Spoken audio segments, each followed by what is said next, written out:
जय हिंद। नमस्कार साथियों, कैसे हैं आप सभी। आई होप आप सभी बढ़िया होंगे, स्वस्थ होंगे, मस्त होंगे। आज के सेशन में हम बात करने वाले हैं परमाणु संरचना। अगर आपको परमाणु संरचना समझना है तो उससे पहले आपको नाभिक का बेसिक नॉलेज होना चाहिए, और अगर आपको नाभिक समझना है तो उसके लिए इलेक्ट्रॉन, प्रोटॉन और न्यूट्रॉन के बारे में कुछ छोटी छोटी चीज़ें पता होनी चाहिए, तभी आप इस कॉन्सेप्ट को समझ पाएंगे। ठीक है। अगर आप सभी चैनल पर पहली बार विजिट कर रहे हैं तो चैनल को भी सब्सक्राइब करिए और वीडियो को अपने दोस्तों में भी शेयर करिए। अब हम साथ ही साथ उस टॉपिक पर भी बात कर लेते हैं कि आज के सेशन में हम किन किन चीज़ों को कवर करेंगे, जैसे इलेक्ट्रॉन, प्रोटॉन, न्यूट्रॉन। ये जो मूल कण दिए गए, इन पर आवेश कितना होता है, इनका द्रव्यमान कितना होता है, और साथ ही साथ इनकी खोज किसने करी, किस सन में हुई। क्योंकि यहाँ से आप कोई भी एग्ज़ाम देख लीजिए, 1 से 2 नंबर में क्वेश्चंस पूछे जाते हैं। करेंट अफेयर्स ले लीजिए या फिर साइंस स्ट्रीम से कोई भी सब्जेक्ट उठा लीजिए, इस टॉपिक से क्वेश्चंस 1 से 2 नंबर में मिल जाएगा आपको। ठीक है। ये आपका कॉन्सेप्ट क्लियर हो, इसीलिए मैंने ये वीडियो आप तक प्रोवाइड करी। ठीक है। तो सबसे पहले हम समझने वाले हैं नाभिक क्या होता है। ठीक है। नाभिक, कोई भी मॉलिक्यूल आप ले लीजिए, उसके बीचों बीच का जो हिस्सा होता है उसे हम नाभिक कहते हैं। ठीक है। जैसे यहाँ पर ये चित्र के माध्यम से दिखाया गया। उस नाभिक में 2 एलिमेंट्स होते हैं, 2 मूल कण होते हैं। वो कौन कौन से? प्रोटॉन और न्यूट्रॉन। प्रोटॉन पर पॉजिटिव चार्ज होता है और न्यूट्रॉन पर कोई चार्ज नहीं होता। प्रोटॉन पर ये धनावेशित होने के कारण ही यह नाभिक धनावेशित कहलाता है।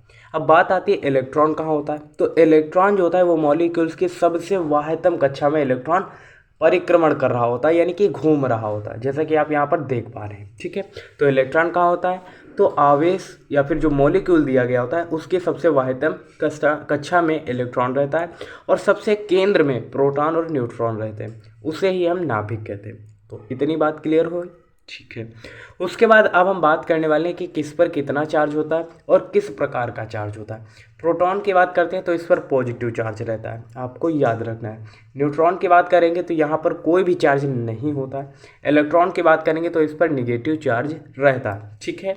उसके बाद अब हम बात करने वाले कि किस पर कितना द्रव्यमान रहता है। इलेक्ट्रॉन की बात करें तो इसे E- से डिनोट करते हैं। ठीक है, कुछ इस तरीके से। और इस पर मास कितना होता है, यानी कि द्रव्यमान कितना होता है, तो 9.11 गुणे 10⁻28, वो भी ग्राम में है ये।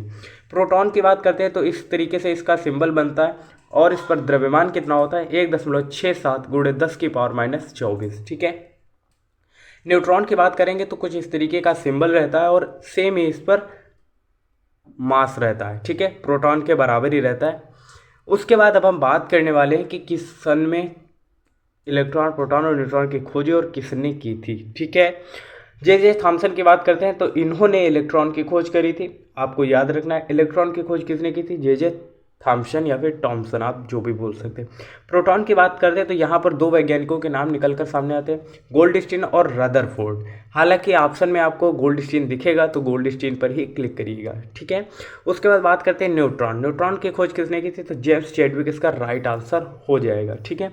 आवेश की बात कर लेते हैं, किस पर कितना आवेश होता है। तो इलेक्ट्रॉन की बात करते हैं तो 1.6 गुणे 10⁻⁻19 कूलाम आवेश रहता है इलेक्ट्रॉन पर। यहाँ पर सिर्फ पॉजिटिव हो जाता है, सेमी आवेश रहता है। प्रोटॉन की बात कर लेते हैं तो वहाँ पर सेमी आवेश रहता है, जैसा कि मैंने अभी बताया, और न्यूट्रॉन पर शून्य आवेश रहता है। ठीक है। तो यहाँ तक हमने पूरे कॉन्सेप्ट को डिटेल में समझ लिया है कि किस इलेक्ट्रॉन पर, मान लीजिए इलेक्ट्रॉन, प्रोटॉन, न्यूट्रॉन दिया गया तो इन पर आवेश कितना होता है, इनका द्रव्यमान कितना होता है, इनकी खोज किसने करी, नाभिक क्या होता है, इन सभी बातों को हमने डिटेल में कवर कर लिया। तो आई होप ये सेशन आप सभी को समझ में आया होगा, अच्छा लगा होगा। वीडियो को शेयर करें, चैनल पर पहली बार विजिट करें तो चैनल को भी सब्सक्राइब करिए। मिलते हैं ऐसे नेक्स्ट इन्फॉर्मेटिव वीडियो के साथ, तब तक के लिए जय हिंद, नमस्कार।